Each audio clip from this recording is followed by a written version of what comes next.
Welcome to Off the Grid, a podcast for small business owners who want to leave social media without losing all their clients. Let's go off the grid. Okay. Let's go off the grid. Okay. I know that you really want to put your phone away. Yeah. Let's go off the grid. Hello and welcome back to Off the Grid, a podcast about leaving social media without losing all your clients. Or really, I think it's becoming a podcast about creative business and doing that with radical generosity and energetic sovereignty and like a deep, deep alignment with our values. I'm your host, Amelia Fruby. I am the founder of Softer Sounds Podcast Studio. And on this show, I am your fellow traveler and guide in this journey of starting or growing or running or maintaining our small businesses without relying on social media. We're currently in season 4 of the show, which is like wild and exciting and such a thrill to be here recording this, especially because today I am joined by a really, really special guest. So today on Off the Grid, we are joined by Liz Migliorelli. Liz is an herbalist, educator, and storyteller who lives in the Hudson Valley of New York on Muncie Lenape Esposos lands. For over 10 years, Liz has crafted an herbal product line under the name Sister Spinster.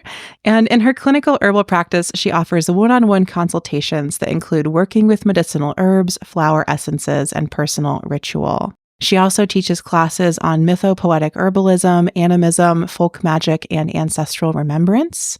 Her work with plants extends beyond the business realm. Liz tends a rescued apple orchard and grows a lot of flowers and garlic for fun.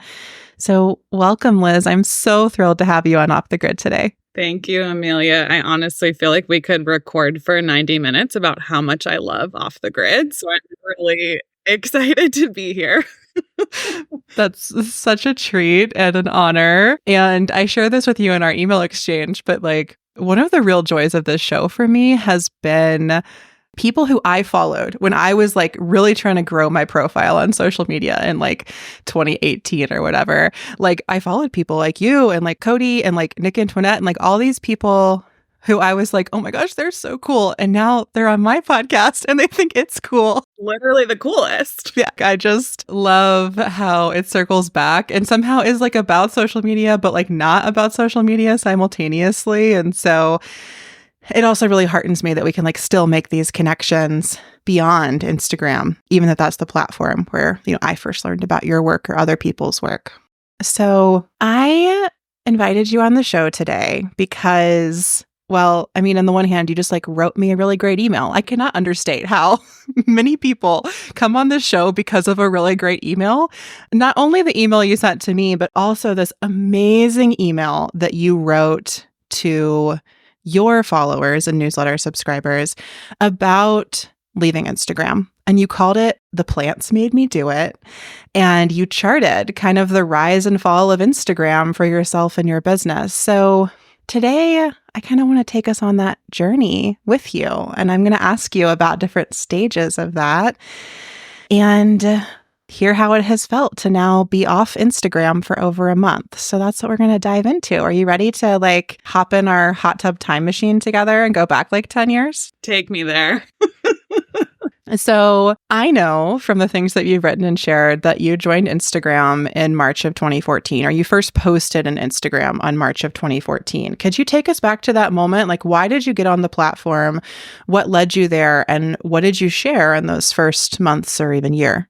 Yeah. So got on Instagram in 2014 and I got on because a friend of mine, well, I had a personal account, which has faded out, but I've really switched over to Sister Spinster in 2014. And my friend told me like, hey, I think that you should get one for your business. Everyone's doing it. And I just said, sure, why not? And really started using Instagram in the same way that I have consistently used Instagram in the past 10 years. I feel like my method didn't really change very much, which is that I really used it as a place to share what I was up to and what medicine I was making and what plants I had a crush on that week, and it was and also like my classes, sharing about classes and sharing about products.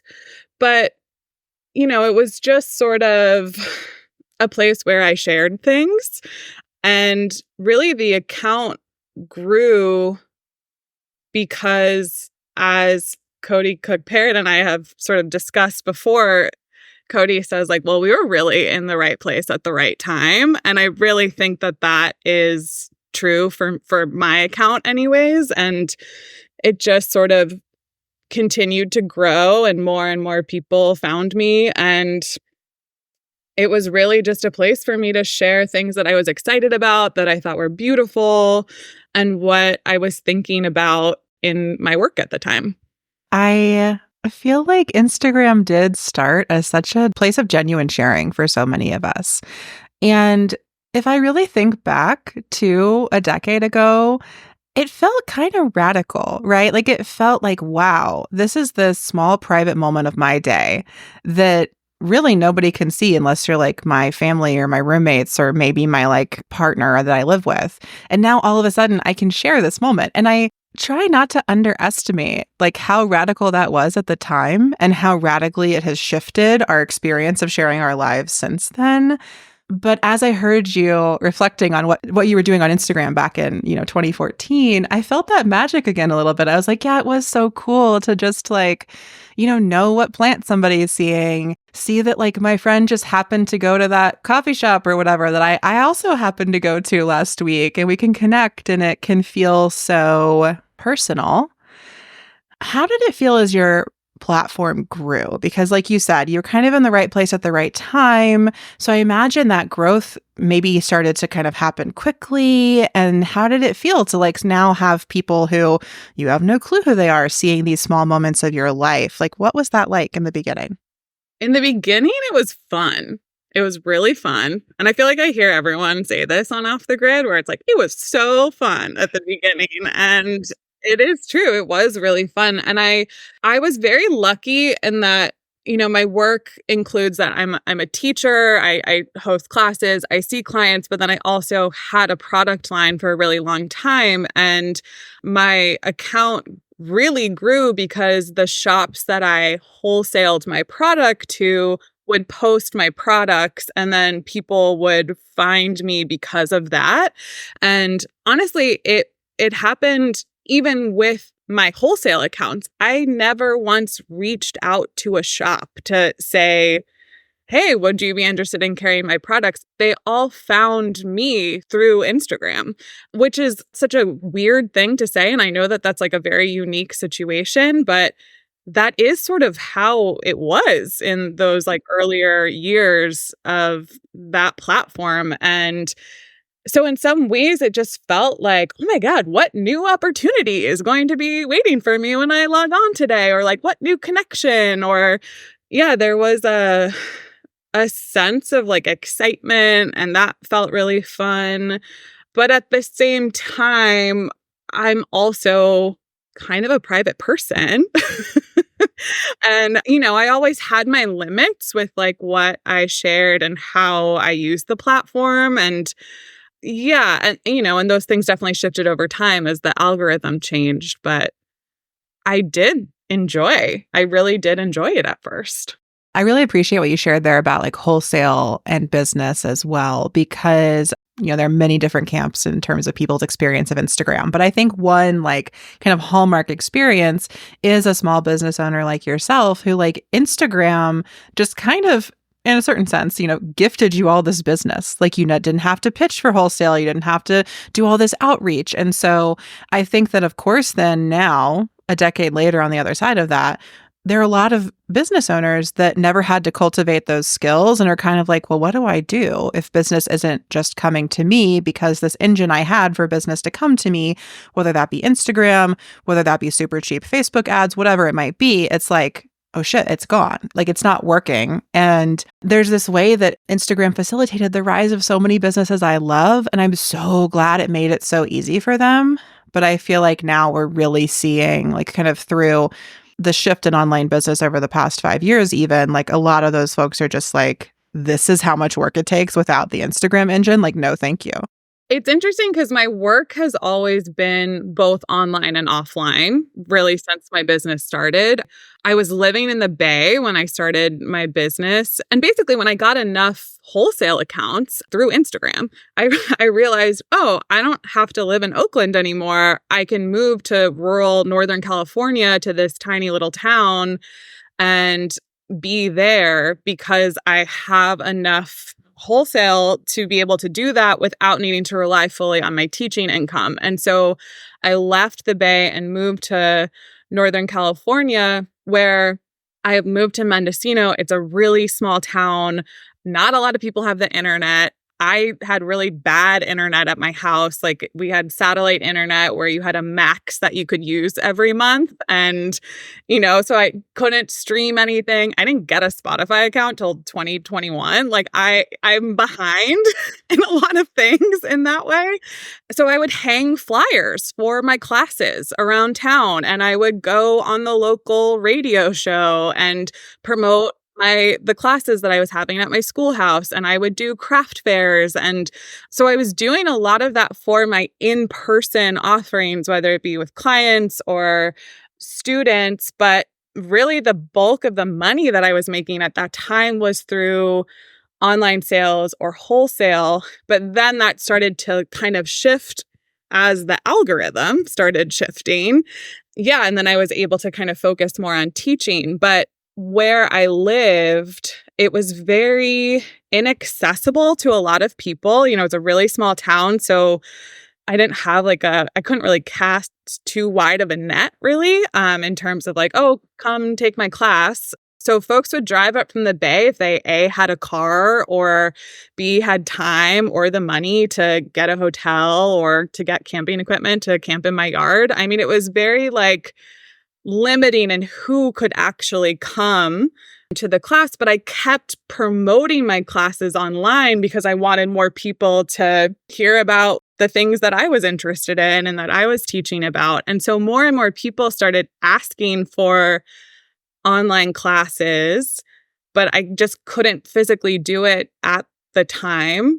But then everything shifted in 2020 and everything went online. And so that was also a big moment of shifting in terms of the audience that I could access to sign up for online classes, and also in terms of, and then a lot of the shops that I wholesaled to, they closed in 2020.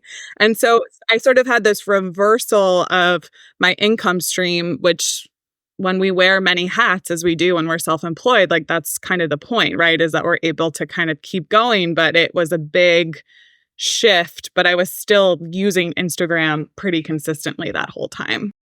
That's so fascinating to me, just as you're tracking, to think about your business in the beginning, really emphasizing in-person experiences.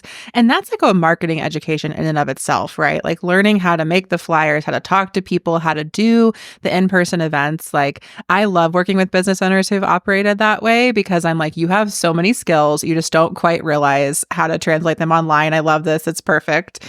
But I'm hearing you say you had that going on, and simultaneously Instagram is just growing your online business. That all grows as Instagram keeps growing. I love that you were sharing the classes, even though they were hard to get to, because also, right, that tells people oh, Liz teaches classes like this. And then you can get invited to teach other places and keep sharing these things. And then we get to that moment, 2020, the pandemic, everything goes online. So I want to dig into that more. You said your business really shifted, wholesale accounts dropped because shops are closing, classes went online. Could you tell us a little bit more about how did your business change and how did your relationship to Instagram change, in that 2020, 2021 period? I mean, honestly, because I had built up an audience of people who were also aware of the classes that I had been teaching for the past 8-9 years, they were ready to sign up for a class when it finally went online. And that was great for me. I made more money than I ever had being able to offer my classes online. And I was kind of this is great for me. I don't have to like set up a classroom. I would have to like light a fire in the wood stove in my schoolhouse an hour beforehand. I don't have to schlep glass bottles everywhere and clean up like it just felt like, wow, what a different way of working. And also just being able to make my work more accessible to folks. And that felt really great. And I've met just the most incredible people. And I've had students now that I've been working with for over 4 years online who keep coming back. And I like consider them friends of mine, even though we have this online relationship. But yeah, my relationship to Instagram definitely started shifting. I mean, even sort of before the pandemic, but like when the algorithm shifted to, being non-chronological, to having way more ads, all of that, it just really started to feel unpalatable to me in a lot of ways. I was never, I don't know, I used Instagram in a really interesting way. I never used the like shop platform on Instagram for my products. That didn't feel right to me. I never did brand partnerships. I never went live on Instagram. One thing that I was actually thinking about in this was I've literally never wrote an intro post. And I was sort of thinking about like how anti-Amelia that move is. Like, I never said like, hey, this is who I am and what I'm doing. Like I never did that on Instagram. I didn't really think about it in that way, or I don't know. I just sort of, I think just because it kind of grew in that way without any effort on my part in some ways, like, I don't know. I never really thought about it that seriously. And I also always had a ever fleeting relationship to Instagram where I would take breaks seasonally. Like I would log off from winter solstice to Imbolc and have that be like a non-social media time where I could vision and dream into the year. Like I would have moments in my calendar where I wasn't online and I loved it and really wanted more of that. And I also just started to notice that, it wasn't just the app that changed. It was the way that my body felt on the app really changed. Like that feeling of excitement quickly left. I can't really pinpoint exactly when, but it definitely left. I feel like my brain function changed, right? Like the lack of attention, all of these things that you've talked about so much on the show. Really this sense of like logging on and instantly having amnesia where I'm like, what did I just look at? Why am I here? I don't even remember clicking the button to log on. And more, I just noticed that my experience of being on the gram was like one of just going numb over and over and over again. And I engaged less and I lurked more. And it just became this like habit of numbing, which is sort of antithetical to my work in the world. And I just was like, okay, something's off here.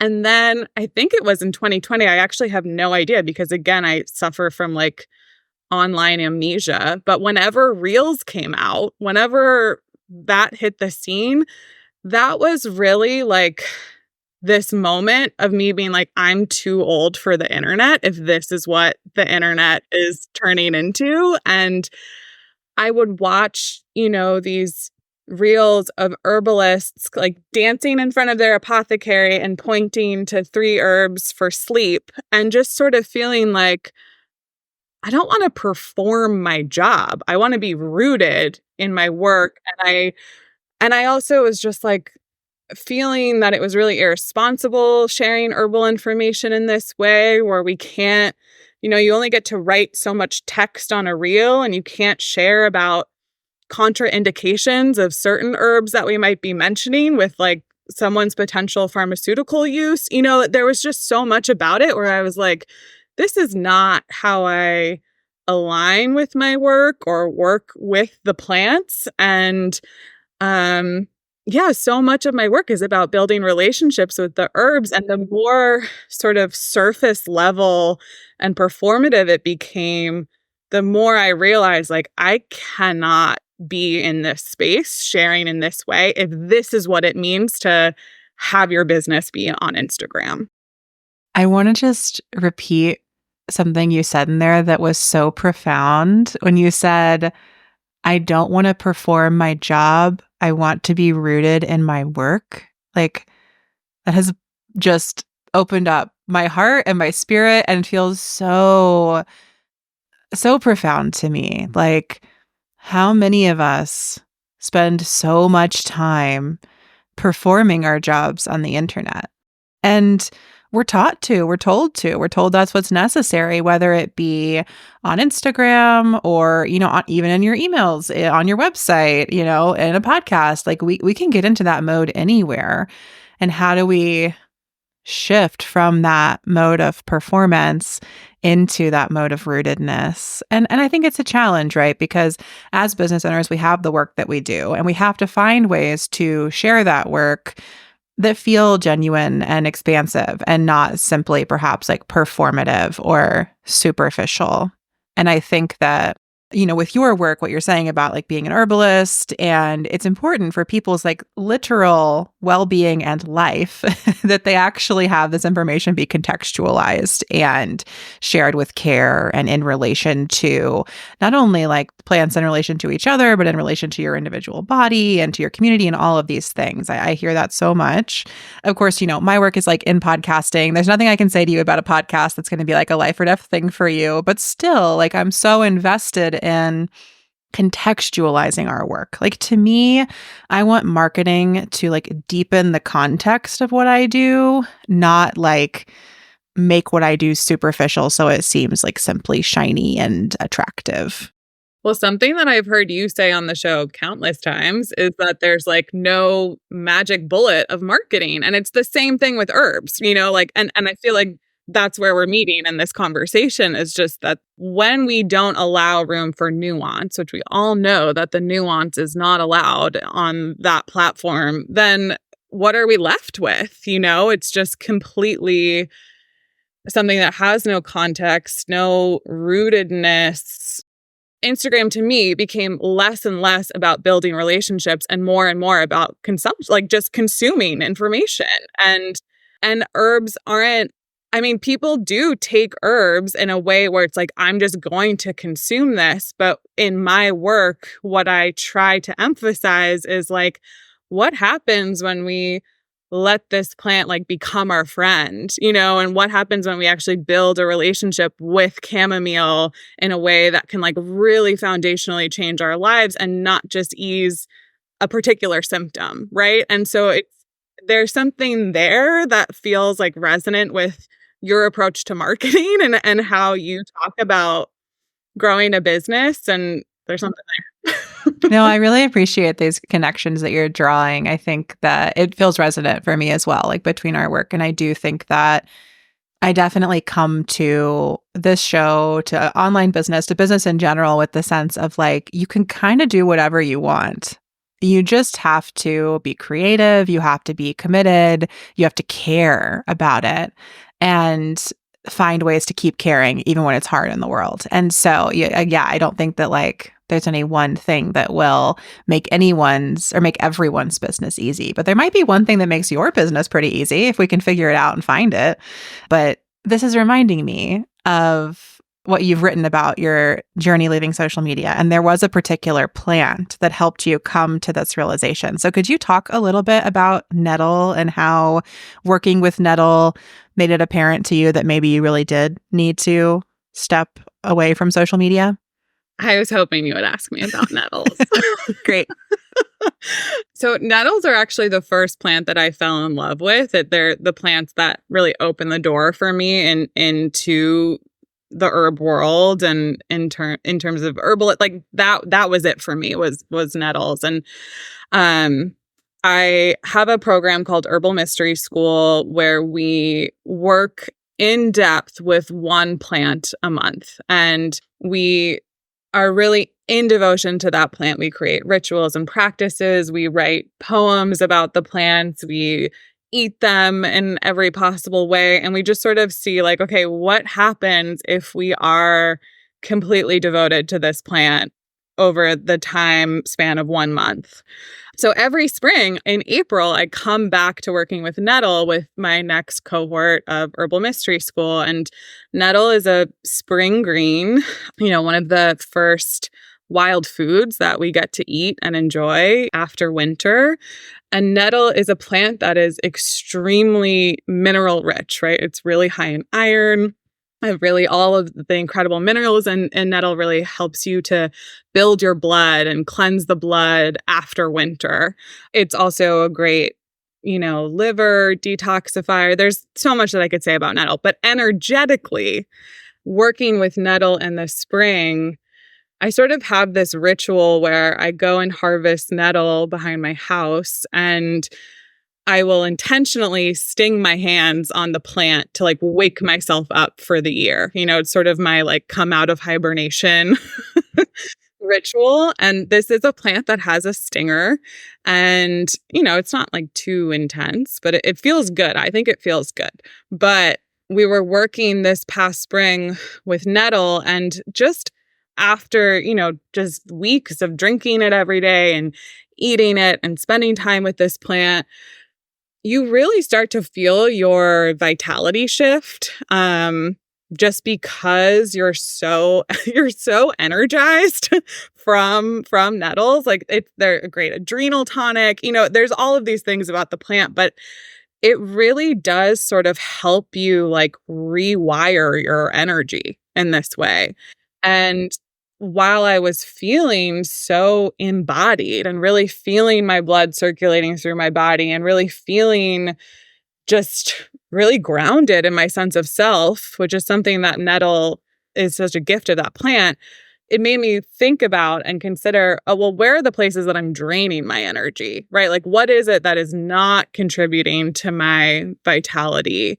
What is not contributing to my sense of aliveness in my body, which is the feeling that I was celebrating in springtime of like, coming back to life again. And I realized, and it was so easy and it was just so immediate when I asked that question, I was like, Instagram, which I mean, it feels sort of silly that that's like my big profound plant realization, but that really felt like I was like, every time I go on there, I go numb. And that's completely the opposite of the medicine of nettle, right? And so nettle was like, you need to cut the cord and be in the world in a different way. And it really showed me just like how much of my power I felt like I was giving up every time I logged on. And I could have, and I did, I sat with that for a few months before I logged on, but I really had this feeling of like, okay, this is pretty clear direction. And I know that it's good for me. I know that I should do this. And I just hadn't like been stung awake to that yet. And I think it really took a bit of time to kind of feel like supported enough, right? Like that's another thing is all the minerals and nettles sort of ground your nervous system enough to be like, okay, I think I feel supportive. I think I feel sure of myself enough that I can make the jump or cut the cord. I'm so grateful to you for sharing that. Thank you. I feel like it also provides a plant ally for folks who may be wanting support to make this decision for themselves or to discern if this is the right decision to make for themselves. They can start a relationship with nettle and see what wisdom arrives. What happened between sort of that realization and your exit in July? Tell us about the space in between those, or like, how did you then go about actually leaving? Well, it was actually the April before in 2023, which I didn't write about in that newsletter email, but when I first listened to Off the Grid and realized like, oh, this is clearly something that I really want to do and I think will be very, very good for me. But I actually feel like I need time to build up my newsletter. And that's something that you stress often in the podcast. I do. Yes. And, I had a pretty good sized newsletter, but I was like, I think I would feel more comfortable leaving if I just spent a little bit more intentional time this year kind of plugging my newsletter. And I wasn't fully committed to leaving in 2023, but I just was like, well, if I wanted to do it, I know that I would feel more secure about leaving if I had more folks on my newsletter. So I was sort of building that up and just sort of consistently throughout the year would kind of randomly be like, sign up for my newsletter, or, like, get this on the newsletter, and really tried to direct people more to that space. And I don't think that I would feel like I could be off Instagram if I didn't have a newsletter. And I feel like we hear that over and over again. So that to me felt like really foundational in my feeling ready to go. And I also just sort of realized like I'm never going to hit the number that feels like enough people. I sort of also hit a point this summer where I was just like, it's now or never. This is really feeling you are a mindless zombie on this app. You need to get off and you're going to feel so much better. I also, I have, this year is a really interesting year for me. I, in the spring, stopped selling my products because I'm actually working on a new product line. And the truth is that I literally for the past years have wanted to make a new product line and would waste my time on Instagram comparing products to other people's products and just wasting time in general and feeling like I couldn't move forward with that because I was stuck. And so I knew that I had stopped selling the products. That already sort of felt like a pause moment. And I also knew that I wasn't going to teach some of the classes that I teach in the winter because I'm getting married this fall, and was sort of like, oh, I want to step into this threshold moment of a wedding in a really intentional way. And I don't want to be on Instagram. I have so much on my plate and I have so much that I'm really trying to intentionally cultivate for this very important ceremony. And I want to get my energy right for it. I really want to come at this with my ancestors and with my prayers and with my plants. And I really want to feel rooted in my sense of self. So that was a really big drive for me, not to mention my partner, he didn't have an iPhone when we met in 2020 and he's not online at all. And he's a really big inspiration to me of wow, you can just come home from work and read a book. That's incredible. What? Excuse me. Yeah, I think just really kind of feeling into the threshold moment that this year offered me, it kind of freed me up a bit to just be well, you're not going to post about your wedding. Why do you have to be here for this thing if you're also just not teaching as much? You don't need to promote as many classes this year. I'm taking a really big income cut this year, but that's my choice. And I want to sort of refocus my attention on these other projects. And so it really just sort of felt like, okay, if I really want to step into making new products, developing other classes for my business, maybe consider writing a book, these things that I've always wanted to do and have been dreaming about, then it's got to be time. And it really felt like that this summer. Hello, my lovely listener. Amelia here, interrupting this amazing conversation because if you're enjoying this episode, the one you're listening to right now, I think you would really love the Off the Grid Clubhouse. The Clubhouse is a paid podcast, newsletter, and asynchronous community space for friends and fans of Off the Grid hosted on Substack. It's where I share my monthly biz forecasts, bonus episodes about my hot takes, personal feelings, deepest, darkest, brightest, lightest ideas about online business, and more. I also send out a monthly link roundup called The Click Through, where I gather everything that I have been reading, watching, and intrigued by with regards to internet culture, social media happenings, and online business at large.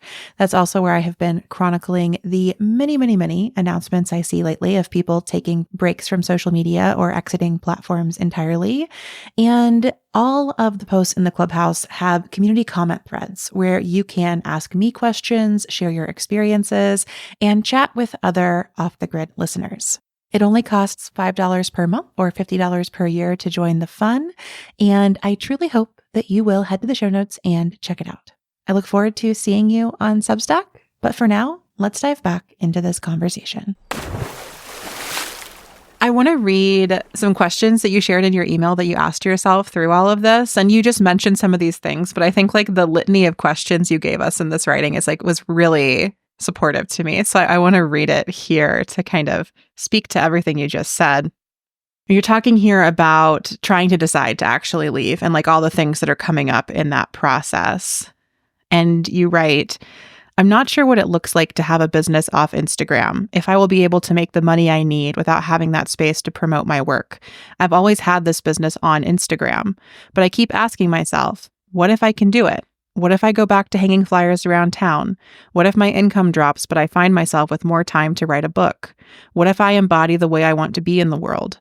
What if I finally open the herb school of my dreams and I need Instagram to promote it? What if I don't have to watch another reel ever again?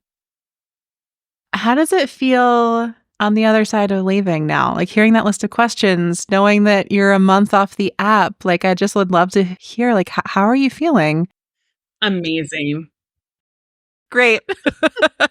I really feel amazing. I haven't missed it at all, which I mean, I don't actually know if I'm surprised by that because I was so over it when I hit my point of logging off. But I've noticed so many things sort of returning to me. One of the things that feels so important is that my dreams are coming back in a really big way, where I'm like, wow, the vibrancy of my dream life feels like something that I haven't felt in a really long time. And for me, that's really important because my dream life is where a lot of magic happens and I get a lot of information about my work and life. And yeah, it just feels really good to have the dreams returning in a way. It's like a homecoming in that way, which feels really important. And maybe that's not significant to other people, but it feels really good for me. I did make an Instagram post about it when I left. And I think I maybe like quoted something from that newsletter that I wrote. And then I also said like, please sign up for the newsletter. You know, here's my PO box if you want to send me a letter. And I've been shocked about how many people have sent me letters. Yes, I love snail mail. It's my favorite thing. Same. And so I've been corresponding with people via mail and that feels really great. I also just feel like there's this sense of following my creativity in a really natural way that isn't sort of considering so much outside influence. I mean, it really is like returning to this sense of wonder that I felt like I had as a kid around like, what do I want to do with my time? And there's so much to research and so much to learn about and so much to explore and play with. And that actually feels so present for me, which is really lovely. Yeah, I just feel more present in my life, right? And then another thing has been actually being able to finally hear and maybe like absorb, because I've heard it, but I never absorbed it, just how evil these platforms are. And I know that like this is something that I would listen to about on the podcast. And I just never really felt like I could like let myself embody that information because I was still on the platform and I had to turn a blind eye while using it. And now I like have this energy to research these things and really read about them and read about like AI and, just all of this stuff where I'm like, whoa, I'm learning so much. And I feel so clear in my body that like, this is the right decision for my values. And it wasn't even necessarily like it clearly wasn't a value-based decision. I was on that app for a long time and really was like stuffing that down. But that feels like a really important realization for me as well. Obviously, I've shared on the show before that leaving Instagram for me was a values-based decision in many ways. And I think that, in our contemporary society, we are all living out of alignment with our values in some way. So, when I left Instagram, I also left most Google services. I left Amazon. I don't have a Prime account or shop with them at all anymore. But now I'm like, oh, well, I have an iPhone and a MacBook. And we all know that the mining that they're doing to create these products is super problematic, right? So I really appreciate your point that it's like, there are all these ways, just that we are implicated in late stage capitalism by being human beings in the world right now. But also, making a decision like this that does allow you to step back into alignment, even in one area of your life, I have just found opens up so much space for like liberation and being in alignment in other areas of your life. And something that can seem as trivial as leaving social media can really invite us into so many important decisions that let us be more ourselves and be more true to ourselves and true to our community and true to our values in the world. And for me, that has just been such an eye-opening, like beautiful experience. And that experience then connects us to other people. We think that it's like, oh, it's just me leaving social media and I'm alone in that. But actually, I think every time we get into deeper alignment with ourselves, we are opened to new levels of community in our lives. And that expansion is something that like I'm always seeking or embracing or something like that. Yeah, it's beautiful. I mean, just with my email that I sent around leaving Instagram, I got over 100 replies to that email. I've never gotten anything close to 100 replies. And I have answered every single one almost. I'm still kind of working through them, but like, it's amazing. I really feel like I was like, wow, this is truly a collective experience that we're all going through and all relating to and all feeling into. And to just hear that many people sort of affirm my decision, it meant a lot to me. It really did mean a lot to me. Yeah, I love to hear that. We will link to that email in the show notes because you've got the link on your website and it's a really beautiful piece of writing. I also love, just to go back to some things you shared earlier, I loved hearing that the first step for you in leaving social media was to grow your mailing list. But I think even beneath that, like what that means is that you turn to your writing practice. Because to send emails, we have to write. And I hear from so many people that they want to write a book or they like wish they could leave Instagram so they could write a book, et cetera, et cetera. And I'm like, well, you can. That emphasis on writing, I think, is so resonant for so many people. And then obviously your writing has connected you to people. I'm curious how your business feels being off social media. Like, I know that you and Sister Spinster are kind of one and the same, but I also think that all of our businesses have a spirit that's not just us. Like, how is Sister Spinster feeling about being off the gram or off the grid, so to speak? When I sort of feel into it, it feels like this like resonant chord of like music kind of happening within me. Like there's this like string that sort of is resonating and being tuned in some way. Even within the first week of logging off, the amount of ideas that I've had that will be implementing in the next year. I finally created a welcome email for my newsletter literally today. Yay! Just like, I actually feel like I'm able to attend to my business in a very real way. And Cody always says, like, Instagram is not a business plan. And that literally was my business plan for 10 years. And that's not real. That's literally not real. And I think that that's also one of the things that I keep like circling around after having left Instagram, where I'm like, that whole realm of people that I would follow and listen to on Instagram, like, I put so much value into that. And now that I'm off it, I'm like, where did they go? Like, it's not real anymore. It's like I've like made it up or something. It feels so bizarre in that way. But I think like being able to really attend to the practicality of, like, I got new business cards. I've been doing all of these little things that feels like I'm tending house, where I'm like, ooh, there's some dust under this carpet here. Like, let me kind of sweep that out, that I literally wasn't doing just because I was wasting time on Instagram. I mean, it's like sad to admit that, but that is really the truth. And so I feel like the business is only going to be more aligned with my values, which is also like, I really want to have a school here where I live in person and move back to more in-person things. And I want to be like a man about town.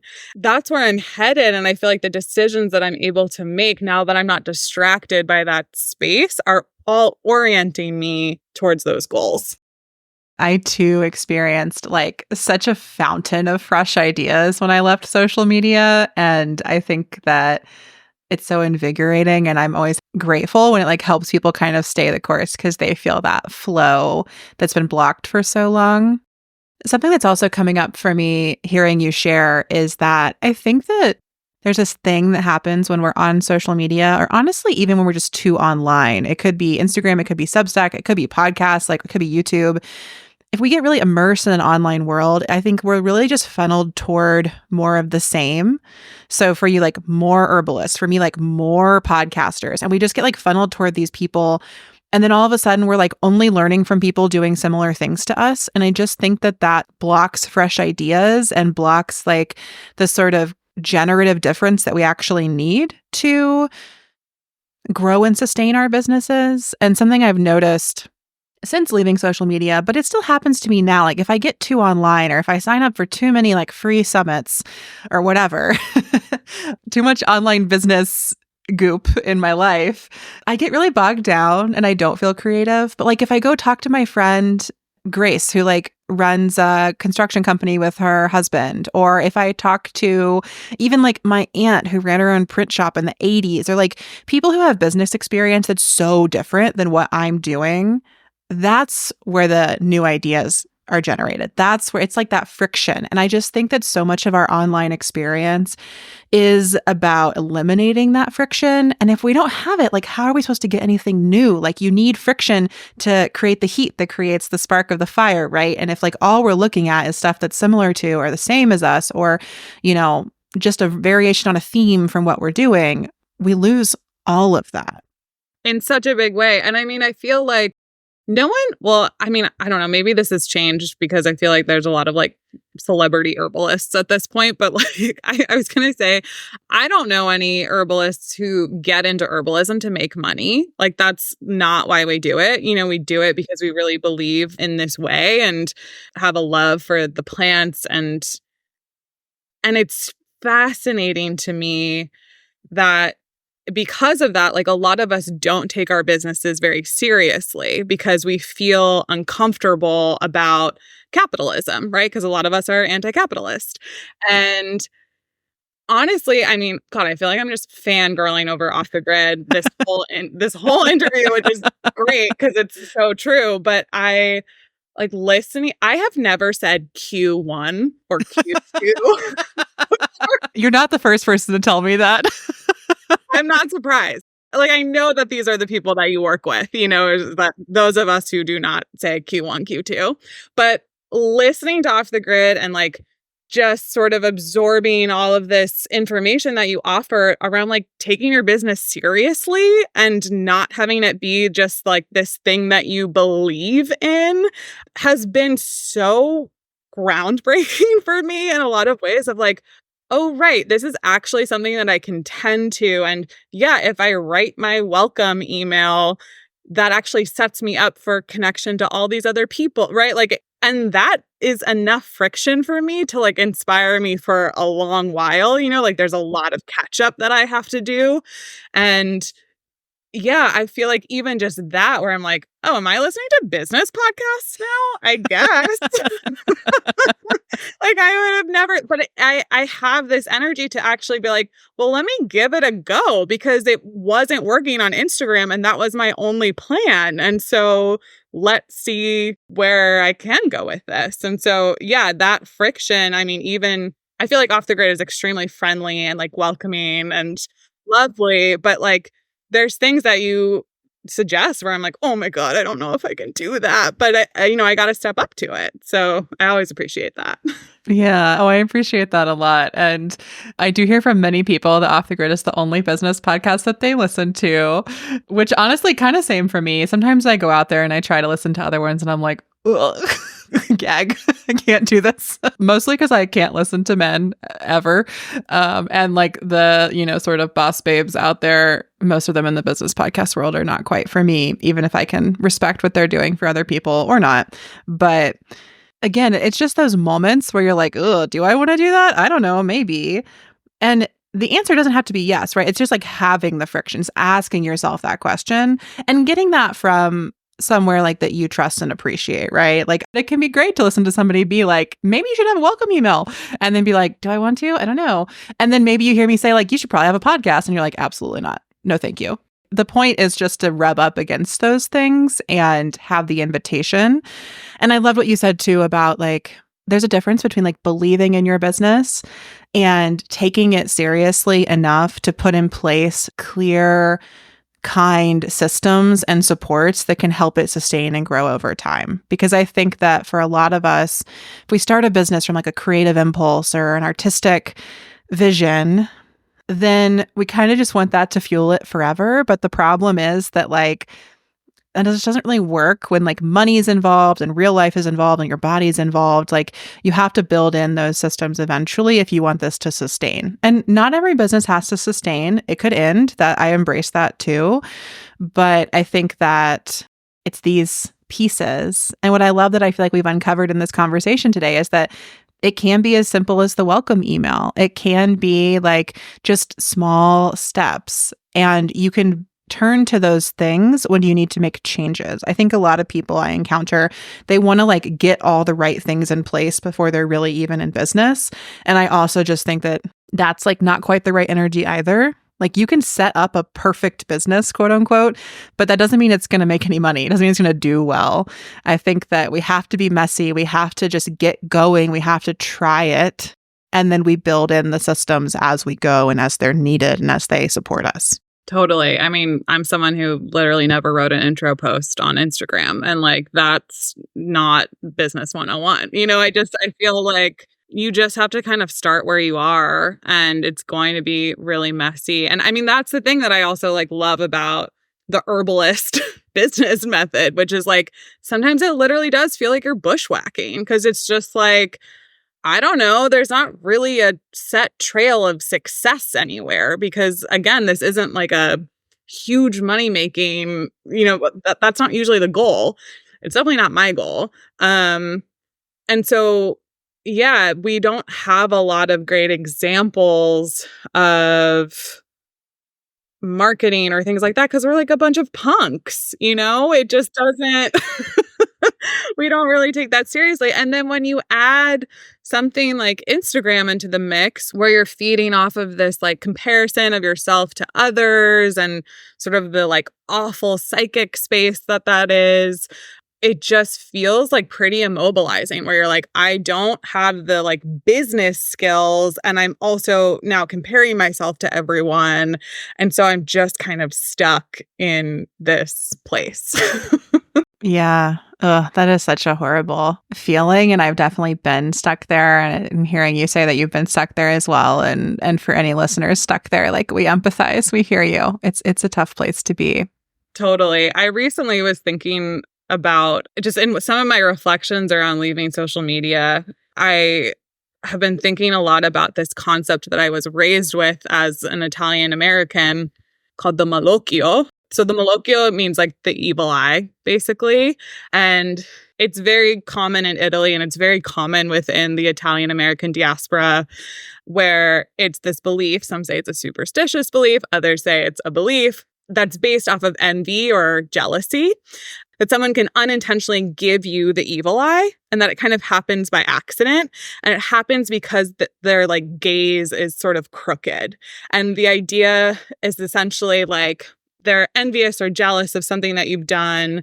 And maybe they even compliment you, but there's a layer of jealousy underneath or something like that.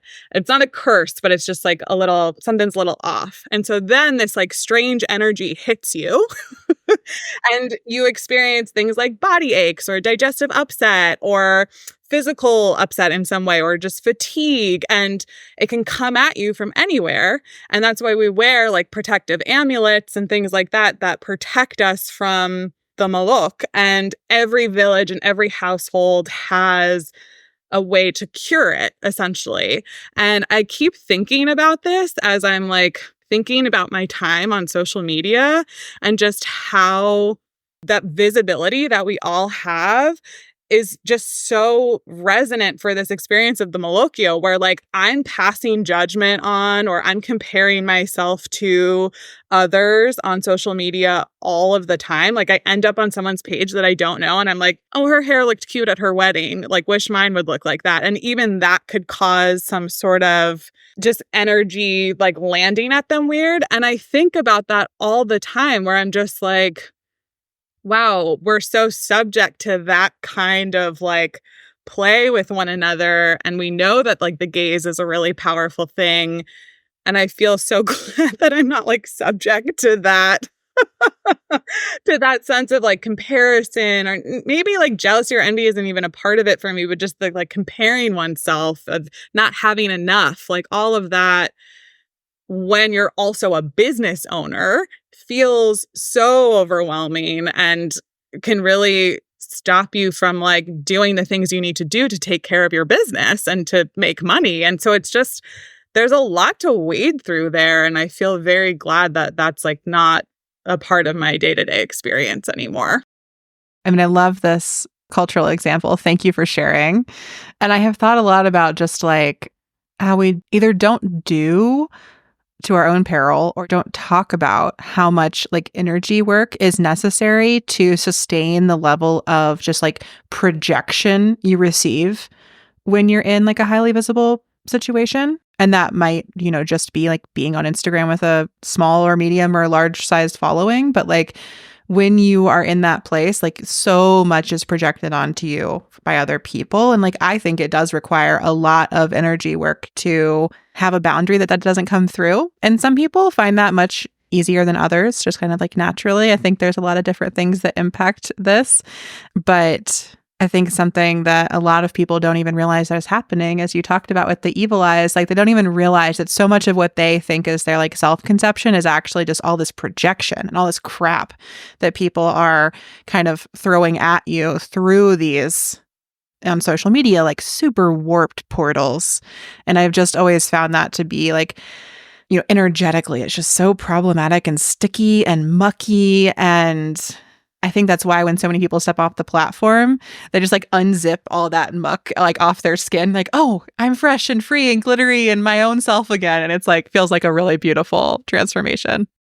Yeah, it's another reason to take your nettles. Like it will break that that sort of like psychic muck cycle that you're in, and really give you the energy to be like, that's not mine. I don't want to be in this pattern anymore. And yeah, sometimes I just wonder how people move through their days without the plants. Poorly and subparly, like myself often. Okay, I want to ask you one more question. You've mentioned a few times now kind of making some changes in your business and your life, and like knowing you're going to make less money this year as a result. And I have noticed, one, a lot of business owners I know and admire, myself included, are making less money this year than perhaps last year or the year before. And two, speaking to like the punk ethos you brought, I think there is something kind of punk and anti-capitalist about just being willing to make less and kind of like stepping into that. And many of the people I'm talking to for this season of the show, where we're just able to let the income fluctuate, to intentionally scale back as needed, even if that means making less. And I'm just curious, like, how do you think about that? How did you approach that coming into this year of making less? There is intention around it, certainly. And in just that knowing that my energy is limited and that a lot of what I am focusing on this year is my wedding, and then also like things that aren't going to immediately be making me money, right? So like working on these new products and things like that. And part of that is just a trust and like, well, in investing in that now, taking a cut now, hopefully I will be able to generate some income next year. I mean, it really sucks having to pay the estimated quarterly taxes based on what I made last year, this year, when I don't have a lot of that money sitting around. That's pretty painful. I'm making it work, but it's tough. It's really tough. But I think that this is just always how my business has been, where I like know that I have times where I take a step back. It happened to me in 2019. I went through like a really wild breakup that really affected my energy in a lot of ways and the ways in which I was able to work and or not work. And I just could not earn as much as I was earning. And I feel like that's really been sort of the lesson, at least for me, since 2019, but since 2020 for a lot of us, is just like this feeling of things needing to be consistent or like consistently productive or having this model of growth is just not true, right? Like I'm an herbalist, and the way that I align with my work is to be in the cyclical season with the plants, right? Like there is a time of flowering, there is a time of rest. And I literally see that on a day-to-day basis where I'm like, okay, in the summer, I'm actually not making as much money. I don't teach as much, but all of my time is out in the garden harvesting the plants that I make into tinctures for my apothecary that I sell to my clients in the fall, that when they come back after their like summer travels and summer fun and whatever, when they're like ready to get down to business in the fall, I'll have a full stocked apothecary to support them with and be able to sell them their formula. I mean, I don't know what else to align myself but the seasons. Like that is so to me, like having those periods, it feels natural. It's not that it's not uncomfortable or hard, but I'm just like, that's life and that's how the plants are. And so it makes sense for me. And I also have this sense of like, when we see unstoppable growth in the body, that's cancer. Like that's what that is.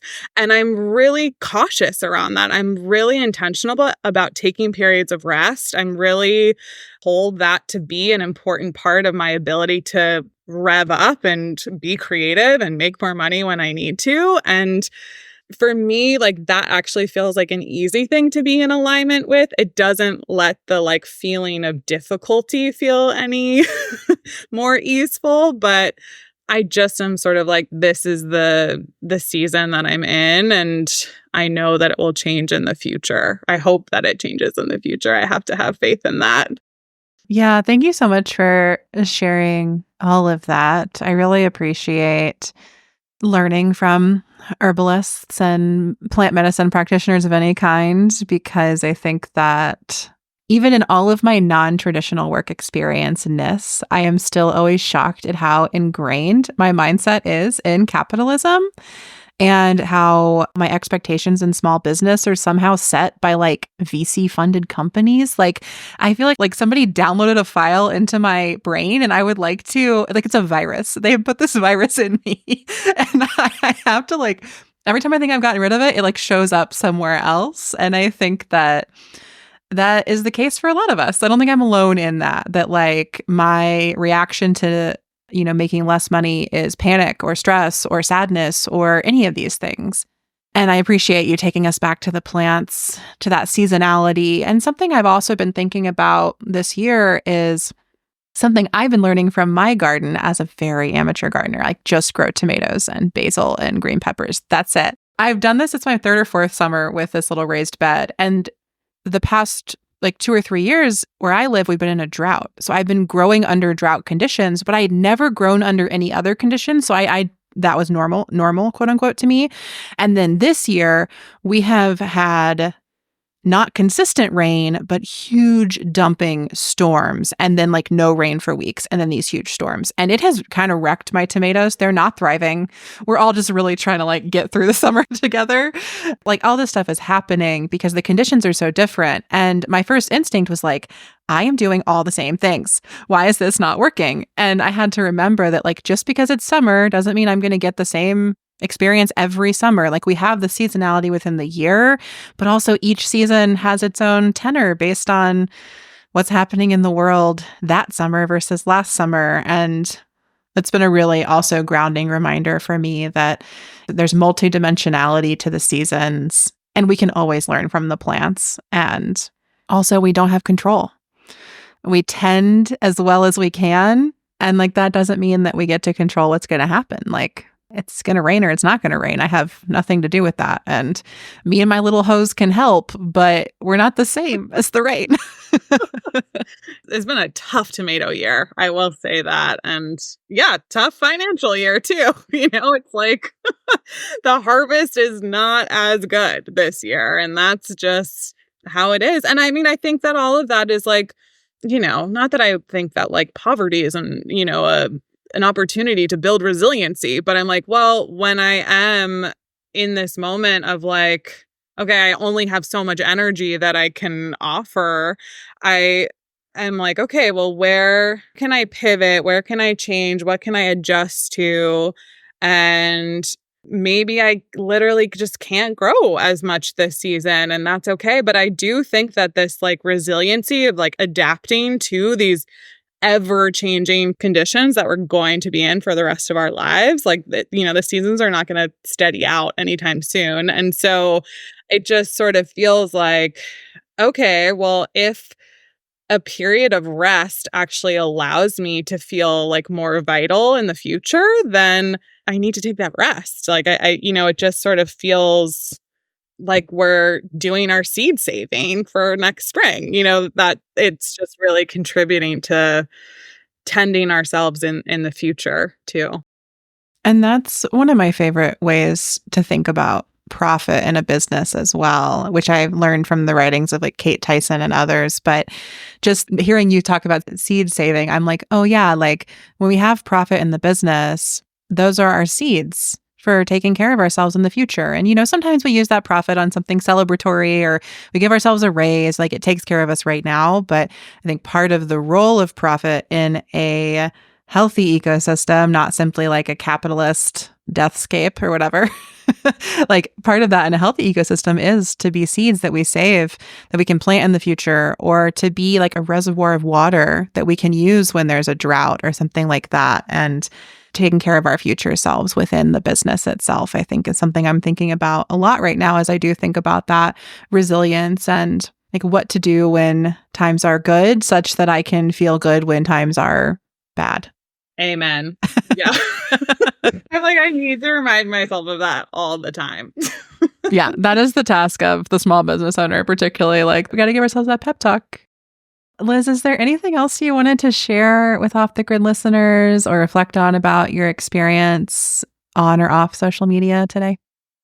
No, I just wanted to thank you for having me. I was, telling a friend about Off the Grid the other day, and I came up with a really bad metaphor, but I'm also like, maybe it's good. But my metaphor was like, Amelia is like this lighthouse where we're all navigating these boats in like the rocky waters of social media, and she's sort of providing this beacon of light for us to be like, hey, come over here to like safe harbor. But it's really like, you're not just telling people like, here's how to get off social media. It's also like, and look at all of these possibilities of other ways. And I just really appreciate getting off the gram is sort of like step one. And then there's so much other incredible resource that you offer. So I just, really want to thank you for being the beacon for so many of us. Aw, well, thank you so much for those kind words. I received that compliment. Thank you so much, Liz, for being here. Thank you for sharing all of this with Off the Grid listeners. Thank you for creating Sister Spinster, for being Sister Spinster. Thank you for everything that is Herbal Mystery School and the beautiful emails that you send. Everyone should get on your mailing list. Is there anything else you have going on this fall that you'd like people to join you for? Well, by the time this episode airs, I am going to have my very first pre-recorded class for sale. That's called Veil Opener, and it's about plants that help us shift to the season of the thinning veil. And so it's a great time to take the classes during the equinox, the fall equinox. And as we kind of shift into October, that will be up. And if you want to do sort of more in-depth work with me, there's Herbal Mystery School. And then I have a flower essence practitioner training called Flowering Round. And those applications will open up later in the fall. But otherwise, I'm just going to be getting married. So there's not too much going on besides that. Which is huge. Congratulations. Spinster no more. Yeah, it's fine. You can always be a spinster in whatever way you want. Every day. Every day. Yeah. Beautiful. Well, thank you again. And thank you, listeners, for joining us. Until the next time, we will both see you off the grid. Thanks for listening to Off the Grid.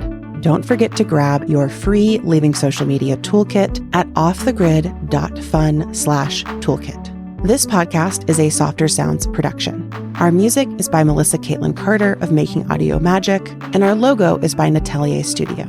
I'm your host, Amelia Ruby, and until next time, I'll see you off the grid and on the interweb. Let's go off the grid. Okay. Let's go